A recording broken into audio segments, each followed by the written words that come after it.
नमस्कार। राजस्थान की तमाम फटाफट खबरों में आपका स्वागत है। राजस्थान की खबरों के लिए आपसे निवेदन कि यदि आपने हमारे चैनल को सब्सक्राइब नहीं किया है तो कृपया करके राजस्थान की खबरों के लिए आपके अपने चैनल को सब्सक्राइब करना ना भूलें। आप सब्सक्राइब करते हैं तो हमें हिम्मत होती है सही और सच्ची खबरें आप तक पहुंचाने की। वरना मीडिया में किस तरह की खबरें आपको दिखाई जाती है, बताई जाती है, तोड़ मरोड़ कर पेश की जाती है कि आप कभी समझ ही नहीं पाएंगे कि असली खबर क्या है। तो इसलिए क्या है आज की बड़ी खबर। हिरासत में युवक की मौत, एसएचओ समेत 5 पुलिसकर्मी निलंबित हुए। दोवड़ा थाने यानी डूंगरपुर की खबर। हाँ जी, दोवड़ा थाने में हिरासत में युवक की मौत के बाद एसएचओ समेत 5 पुलिसकर्मियों को निलंबित कर दिया गया है। इसके अलावा मृतक दिलीप आहारी के परिजनों को संविदा पर नौकरी और आर्थिक सहायता देने का फैसला किया गया है। चोरी के केस में हिरासत में लिए गए दिलीप आहारी की पूछताछ के दौरान तबीयत बिगड़ गई। उदयपुर में इलाज के दौरान उसकी मौत हो गई। परिजनों ने पुलिस पर मारपीट का आरोप लगाया और धरने पर बैठ गए। मात्र चोरी के केस में उसको इतनी बड़ी सजा मिल गई कि ऐसे लगा कि जैसे किसी बड़े अपराध में वह हिरासत में लिया गया हो। 2 साल में किए संस के 40 सैंपल फेल, 19 माह बैन के बाद ब्लैक लिस्ट के बजाय बहाल किया। जी हां, बड़ी खबर। सिरप का जानलेवा सिप, 2 मासूमों की मौत, कब जागेगा सिस्टम। तो ये बड़ी खबर। राजस्थान में निःशुल्क दवा योजना में यह सिरप आई और सिरप की वजह से 2 बच्चों की मौत हो गई। इसको निःशुल्क दवा योजना के बजाय सिरप का नाम लेना चाहिए और उस सिस्टम को की बात करनी चाहिए जिसकी वजह से यह सिर्फ इस निःशुल्क दवा योजना में आई है। निःशुल्क दवा योजना खराब नहीं है, जबकि ये सिर्फ खराब हो सकती है, लेकिन पूरे सिस्टम में, पूरे मीडिया पर आप निःशुल्क दवा योजना को लेकर इस पर बात करेंगे। इससे ऐसा होगा कि आपको निःशुल्क दवा योजना पर विश्वास कम होगा और यही निःशुल्क दवा योजना पर एक कहर बरपाएगा। आम आदमी को जिस तरह से निःशुल्क दवा योजना का लाभ मिल रहा है, उस दवा योजना में खरीद करने वाले अधिकारी कर्मचारी इसमें दोषी हो सकते हैं, ना कि निःशुल्क दवा योजना दोषी हो सकती है। इसलिए खबरों को आप देखिए और जांचिए कि कहीं आपकी निःशुल्क दवा योजना पर तो कहर नहीं आएगा। इसलिए आप अभी भी वक्त है कि आप असली चर्चाओं पर ध्यान दें, वरना आपको मीडिया इस तरह से मिसगाइड कर देगा कि आपको असली नुकसान कहां होगा इस पर भी आप समझ नहीं पाएंगे। जिस तरह से कर्मचारियों के लिए आरजेएचएस योजना सही थी, लेकिन बिल भुगतान या निजी अस्पतालों को इसका भुगतान समय पर न करने पर निजी अस्पतालों ने आरजेएचएस योजना में कितना सहयोग दिया, कितना सहयोग कर रहे हैं, इस पर आप अवश्य विचार कर सकते हैं या देख सकते हैं। आज 2 अक्टूबर है। जी हाँ, महात्मा गांधी का जन्म दिवस, लाल बहादुर शास्त्री का जन्म दिवस। दूसरी ओर विजयादशमी। जी हाँ, रावण का मतलब अहंकार। जिसने भी अहंकार किया उसका अंत इसी अहंकार रूपी को जलना पड़ता है। तो आप इससे अंदाजा लगा लीजिए कि जिसमें भी अहंकार है उसको हर वर्ष जलना होगा। महात्मा गांधी का जीवन आप पढ़ें, महात्मा गांधी की जीवनी आप पढ़ें और देखें कि किस तरह से विश्व में उनको महात्मा के रूप में माना जाता है। Albert Einstein. जी हाँ, दुनिया के सबसे बुद्धिमान व्यक्ति माने जाने वाले अल्बर्ट आइंस्टीन ने कहा कि एक समय आएगा जब लोग ये मानेंगे या लोग ये विश्वास नहीं कर पाएंगे कि हार्ड मांस का पुतला भी कभी इस धरती पर किसी ने जन्म लिया। इस तरह से अल्बर्ट आइंस्टीन जैसे बुद्धिमान लोगों ने भी महात्मा गांधी को इतना बड़ा पद दिया है या इतनी बड़ी उनके लिए बात कही है। लेकिन आज महात्मा गांधी को हम इस रूप में देखें कि अहिंसा से देश में आज़ादी पाई। आम आदमी को, हमारे बच्चों को यह सिखाना चाहिए, ये बताना चाहिए कि आवश्यक नहीं कि हर कहीं हिंसा हो, आवश्यक नहीं कि हर कहीं हिंसा से ही जीता जा सकता है। उसका उदाहरण रूस और यूक्रेन का युद्ध पिछले कई सालों से चल रहा है, लेकिन अंत उसका अहिंसा यानी बातचीत से ही होगा। इसी प्रकार इजराइल गाजा हमास के बीच में चल रही जंग भी एक समय में बातचीत से ही हल होगी। यानी अहिंसा जब तक शुरू नहीं होगी, जब तक उनका अंत नहीं हो पाएगा।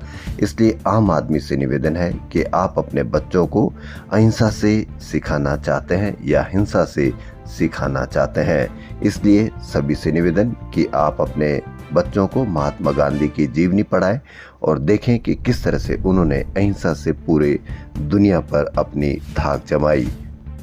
सरिस्का और रणथंभौर में वन सफारी 2 अक्टूबर से शुरू होगा। विभाग ने सफारी का शेड्यूल जारी कर दिया है। भास्कर की ये बड़ी खबर, राजस्थान के 1050 थानों में से 915 थानों में ही कैमरे लगे हैं। इसके बाद भी पुलिस की कार्यशैली कैद नहीं हो पा रही है। इन कैमरों की रिकॉर्डिंग थानों में ही लगी हार्ड डिस्क में ही हो रही है और यहाँ तक कि हार्ड डिस्क सुरक्षित ही नहीं है। बूंदी के तालेड़ा थाने से हार्ड डिस्क ही चोरी हो गई। पुलिस का कहना है कि कोई हार्ड डिस्क निकालकर दूसरी लगाकर चला गया। पुलिस ने दावा किया कि कैमरों की रिकॉर्डिंग सुरक्षित है। आज दशहरा भी है। दशहरे पर जयपुर शहर में कई जगह रावण दहन होगा, यानी अहंकार का दहन होगा। शहर में 51 फीट से लेकर 121 फीट तक के रावण बनाए गए हैं। पहले आतिशबाजी और सांस्कृतिक कार्यक्रमों से लोगों को जोड़ा जाएगा। शहर में 5 जगह मुख्य आयोजन होंगे। न्यू गेट रामलीला मैदान, शाम 7 बजे रामलीला, 8 बजे रावण दहन। आदर्श नगर दशहरा मैदान, दोपहर में शोभा यात्रा, शाम 7:30 बजे दहन। 105 फीट ऊंचे रावण के साथ 90 फीट के कुंभकर्ण का भी दहन होगा। SMS medical college Jaipur, GLN Ajmer, SP medical college Bikaner, RNT Udaipur, SN medical college Jodhpur समेत देश की मेडिकल कॉलेजों से जुड़े अस्पतालों को एनिमल बाइट एक्सपोजर रजिस्टर रखना अनिवार्य है। इसमें मरीज का नाम, पता, मोबाइल नंबर, जगह, लक्षण, घाव की स्थिति के साथ काटने वाले जानवर का नाम भी रिकॉर्ड में रखना होगा। Record integrated disease surveillance project के अधीन इंटीग्रेटेड हेल्थ इंफॉर्मेशन प्लेटफॉर्म पर एनिमल बाइट के मामलों का रिकॉर्ड पोर्टल पर डालना पड़ेगा। साइबर अपराधियों के खिलाफ पुलिस मुख्यालय द्वारा चलाए जा रहे ऑपरेशन साइबर शील्ड के तहत वेस्ट जिले पुलिस ने 9 केस दर्ज कर नाबालिग सहित 20 अपराधियों को पकड़ लिया। इस दौरान पुलिस ने ठगी के 1.16 करोड़ रुपए अलग अलग अकाउंट में होल्ड करवाए और 22.40 लाख रुपए पीड़ितों को लौटाए भी है। खेलो इंडिया यूनिवर्सिटी गेम्स यानी KIUG का आयोजन राजस्थान में नवंबर में होना है। इसमें 10 से 12 खेलों का आयोजन जयपुर के सवाई मानसिंह स्टेडियम में होना है। इसकी तैयारियों को लेकर स्पोर्ट्स काउंसिल ने कमर कस ली है। यही कारण है कि गुरुवार से सवाई मानसिंह स्टेडियम के दरवाजे बैडमिंटन खिलाड़ियों और एथलीटों के लिए बंद हो जाएंगे। राजस्थान में 22 सितंबर से 29 सितंबर तक जीएसटी बचत उत्सव मनाया गया। 2017 में जीएसटी लागू होने से लेकर अब तक जीएसटी करदाताओं की संख्या 66.5 लाख से बढ़कर 1,51,00,000 हो गई है। राजस्थान कांग्रेस में 50 जिला अध्यक्षों की रायशुमारी को लेकर AICC ने 30 बाहरी पर्यवेक्षक तय किए। इनके साथ PCC ने भी 90 पर्यवेक्षक बना दिए हैं। इनमें 15 विधायक और 3 सांसदों को भी शामिल किया गया है। कुछ पूर्व मंत्री और पूर्व विधायक भी लिए गए हैं। अन्य PCC पदाधिकारी और संगठन के नेताओं को ऑब्जर्वर बनाया गया है। अब 3 अक्टूबर से कुल 120 नेताओं की फौज जिलों में रायशुमारी करेगी। राजस्थान में संगठन सृजन अभियान के लिए PCC ने 90 ऑब्जर्वर्स की सूची बुधवार को जारी की। राजस्थान कांग्रेस के आह्वान पर प्रदेश भर में पार्टी नेता बुधवार को जयपुर पहुंचे। PCC वार रूम जैसे शक्ति प्रदर्शन का स्थल बन गया। PCC चीफ गोविंद सिंह डोटासरा के जन्मदिन पर बधाइयों का तांता लगा रहा। सभी जिलों में रक्तदान शिविर, कुष्ठ आश्रम और अस्पतालों में मरीजों को फल वितरण जैसे कार्यक्रम रखे गए। दूर दराज से आए कार्यकर्ता ढोल ताशे की धुन पर नाचते गाते कांग्रेस वार रूम पहुंचे। युवा कांग्रेस और कांग्रेस के अग्रिम संगठनों के कार्यकर्ता भी लोक कलाकारों के साथ नृत्य करते आए। दावा किया गया कि राजस्थान से 10,000 से ज्यादा कार्यकर्ता और नेता जयपुर आए। कांग्रेस वार रूम के बाहर विशाल मंच बनाया गया। सिस्कीम, अंबेडकर सर्किल सहित कई जगह जाम लगा रहा। किसानों के लिए राज्य सरकार की तरफ से बड़ी राहत की खबर आई। कृषि विभाग ने बीमा कंपनियों को स्पष्ट निर्देश जारी किए गए हैं कि वे प्राप्त सभी इंटीमेशन को तत्काल सर्वे कर कार्रवाई करें। कृषि एवं उद्यानिकी सचिव राजन विशाल ने बताया कि राज्य में वर्तमान में हो रही बेमौसम बरसात, ओलावृष्टि, चक्रवर्ती वर्षा और चक्रवात की स्थिति बनी हुई है। ऐसे में कटाई के बाद फसलें सुखाने के लिए खेतों में रखी गई है। रामराज हर जगह आपको रामराज की बात चलती है। गांधी जी के क्या विचार थे रामराज के बारे में? एक बार गांधी जी से किसी ने पूछा कि आपके लिए रामराज का क्या अर्थ है, क्या यह धार्मिक राज्य है? गांधी जी बोले, रामराज का मतलब है कि ऐसी व्यवस्था जहां सबसे कमजोर आदमी भी यह महसूस करे कि ये देश उसका है और उसके अधिकारों की रक्षा होगी। मेरे रामराज में कोई भूखा नहीं सोएगा। ये किस्सा दिखाता है कि गांधी जी ने भगवान राम के आदर्शों को केवल धार्मिक नहीं बल्कि सामाजिक और मानवीय दृष्टि से अपनाया। राजस्थान पुलिस के जवानों और अधिकारियों के लिए खुशखबरी। कोरोना महामारी और चुनावी यानी लोकसभा और विधानसभा व्यवस्थाओं में राजस्थान में 4 साल से ठप पड़ी पुलिस खेलकूद प्रतियोगिता वापस शुरू होगी। जिला और रेंज स्तर पर करीब 20 तरह के खेल खेलने को अक्टूबर से पुलिसकर्मी मैदान में उतरेंगे। कोटा के विज्ञान नगर इलाके में नीट की तैयारी कर रहे एक छात्र ने फांसी लगाकर आत्महत्या कर ली। छात्र दिल्ली रणजीत नगर का रहने वाला था। परिजनों के कोटा पहुंचने के बाद आत्महत्या के कारणों की जानकारी जुटाई जाएगी।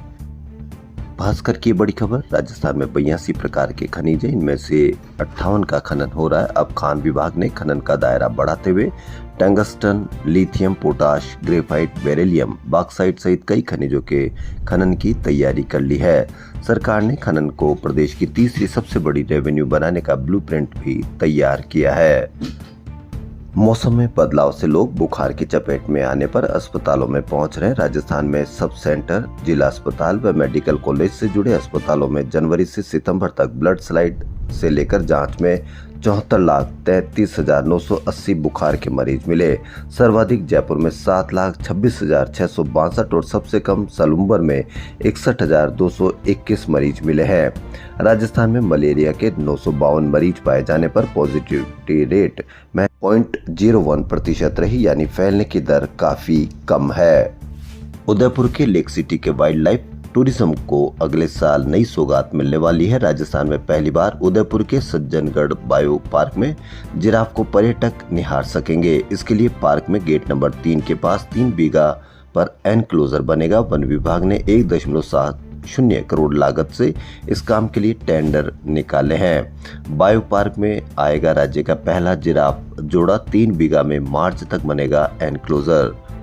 विश्वविख्यात पुष्कर का सालाना पशु मेला 22 अक्टूबर से शुरू होगा और 7 नवंबर तक चलेगा। इस दौरान मुख्य बाजार व घाटों पर माइक लगवाकर प्रतिदिन सुबह शाम धीमी आवाज में भजन गूंजेंगे।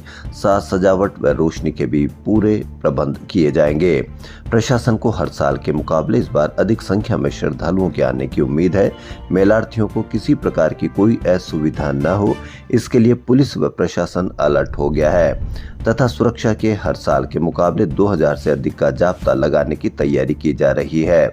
इस बार सरोवर का जल स्तर भी अधिक होने के कारण घाटों पर एसडीआरएफ के अतिरिक्त प्रशिक्षित गोताखोर व सिविल डिफेंस टीम के जांबाज संसाधनों के साथ तैनात किए जाएंगे। बार काउंसिल ऑफ इंडिया ने ऑल इंडिया बार एग्जामिनेशन का शेड्यूल जारी कर दिया। उम्मीदवार 28 अक्टूबर तक फॉर्म भर सकते हैं। फीस जमा करने की अंतिम तिथि 29 अक्टूबर है। एडमिट कार्ड 15 नवंबर को जारी होंगे और परीक्षा 30 नवंबर को होगी। राजस्थान की खबरों में फिलहाल इतना ही। यदि आपको राजस्थान की खबरें पसंद आ रही तो आपके अपने चैनल को सब्सक्राइब करना ना भूलें। धन्यवाद।